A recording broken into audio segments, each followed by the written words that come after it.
பொருளோடு புகழைத் தந்து போற்றிடும் வாழ்வைத் தந்து வருங்காலம் அனைத்தும் செல்வம் வரும் காலம் ஆக்கி வைத்து பெருமைகள் வழங்க வேண்டும், பேரருள் கூட்ட வேண்டும்.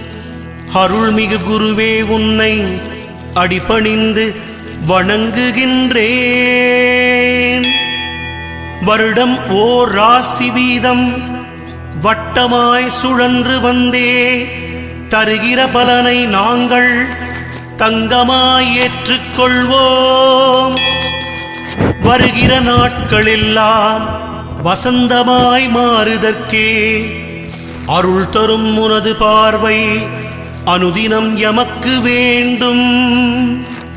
குருவே, நீ பார்த்தால் போதும் கோடியாய் நன்மை சேரும்.